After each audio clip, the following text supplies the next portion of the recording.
by Yep. the Fed getting into the housing market and taking rates too low for too long. It had caused not only purchases, but refis to just totally destroy the housing market for probably 5 to 7 years, right? You're going to see transactions artificially low. Problem.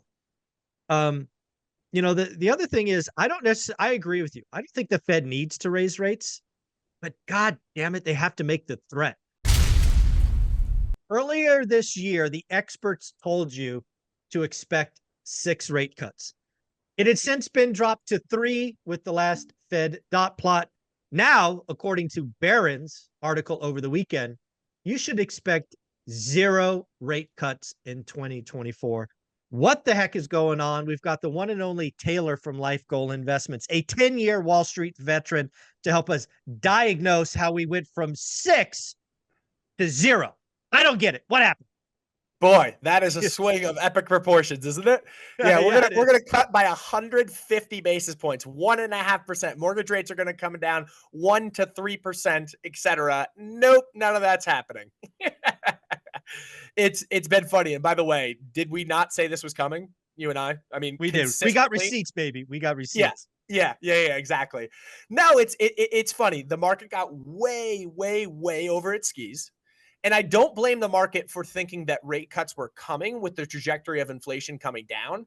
But the rate at which they were expecting them of 6, I even saw 7 in some places, was nothing short of ludicrous, right? So, like, to frame it up contextually, and we'll just use headline CPI as the kind of case point here. Sure. Mid 2022, headline inflation hits 9.1% in June, right? And then it precipitates downwards consistently, basically every month for a year, over a year. Over a And year, I think so 15 months. Yeah, I think we had a downtrend 15 months 15. of a perpetual downward swing. And then what happened, and this is where I started to come dislocated from the market in a big way, was it started to jump sideways. And it stayed sideways starting in fall of 2023.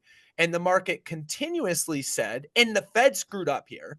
The Fed said in late 2023, when it became a little bit more evident that it wasn't dissipating as quickly, hey, we continue to think that we'll see interest rate cuts in 2024. And they did see that. They did think that that was coming, but they were fueling a fire at the time that was saying 4 interest rates were coming. Then they said, yes, rate cuts are coming. And then all of a sudden, whoosh, right? The Yeah. inferno picks up to 6 interest rate cuts and the market absolutely explodes.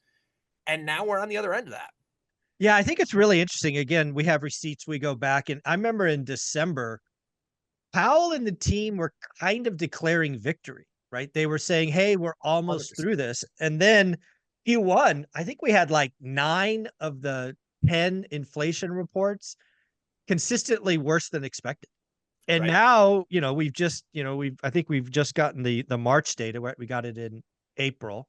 No, wait, where are we? We're in June now. God, we're in June already. Crazy. It's pretty sideways. In fact, PCE was sideways again, month to month. We seem to be stuck in this high 2s, and I think there's actually growing rumblings that inflation might pick up Right. from here. What, Right. what are you kind of seeing there? No doubt. Earlier this year, I remember a specific conversation that I had with you, and you said, hey, what's the odds that we get 0 interest rate cuts? And this is when 6 to 6.5 were priced in the market. And I said 30%. And you were right there with me. And people were like, you're crazy. No interest rate I cuts. And we remember the said, comments. I you remember remember the that? comments. They Yeah. were going crazy. And we're like, look at the underlying price of commodities is a big one. Yeah. Look at Yeah. what commodities have done. They have consistently moved upwards. Now, oil's traded off just a little bit recently, but outside of that, the big metals industries, they are all seeing higher prices and inflation, and that gets pushed through. And by the way, oil is trading off a little bit, but oil went on a 30% rise to begin the year. And that is an input cost on everything. And that's why, so like when we talk to clients, we're wealth managers. When we talk to clients, we have oil in almost every portfolio, not to a big extent, but the reason we do is not because we love oil or think that oil is going to the moon. It's because when oil is doing well, it's a problem to all the other Exactly. asset classes, stocks, bonds. Inflation is a problem to them. So if you can have that as the counterbalance of at least something doing really well, if inflation really picks back up again, it's a huge win at the end of the day. So yeah, you're seeing now inflation trending sideways, ticking up in places, and it's not something that the market is taking with a ton of comfort. And I'm actually surprised that the market's done as well dealing with it as it has. And some of that has come from earnings. Earnings were relatively strong in Q1. And they were really strong on the big names, right? So the big names carried the buck. If you backed out the Mag 7 names or the Mag 5, because 2 of the Mag 7 weren't great, if you back out those big 5 names, earnings were negative year over year again. So Yeah. it was a tale of 2 stories there when you look at 5 behemoths that absolutely blew it out. And then you look at the rest of the underlying, 495 companies in the S&P 500, they were negative. Yeah, one of the things that you've heard me talk about and we've debated is I've wanted the Fed and specifically Powell to threaten to go higher. Yeah. Right? I've been begging for the threat. Michelle Bowman came out and did it. I think Neil Kashkari hinted it's not out of the realm of possibilities. I mean, are you still in the camp that rate increases are off the table, or are you in the camp that, you know what, one might have to happen? For the most part, I'm in the camp that they're off the table.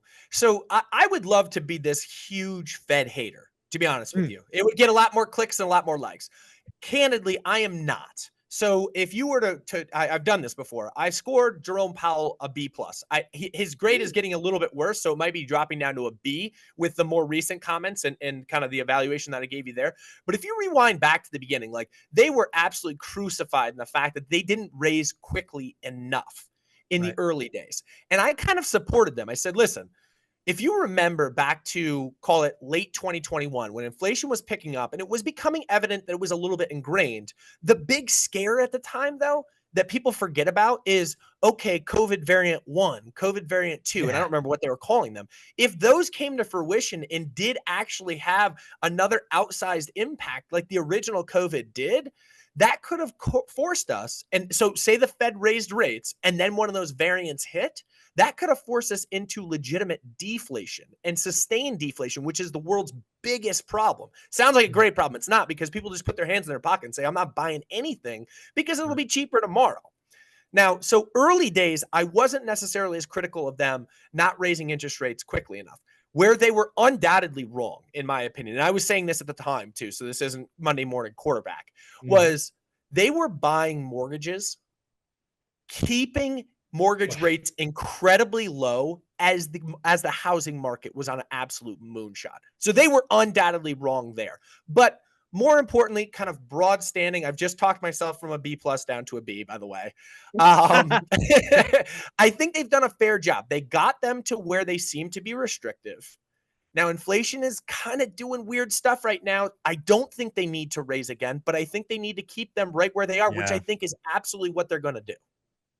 Yeah, so a couple of things. So first off, I have this saying, I think we've talked about it for well over a year, is the Fed broke the housing market. By the Fed getting into the housing market and taking rates too low for too long, it had caused not only purchases but refis to just totally destroy the housing market for probably 5 to 7 years. Right? You're going to see transactions artificially low. Problem.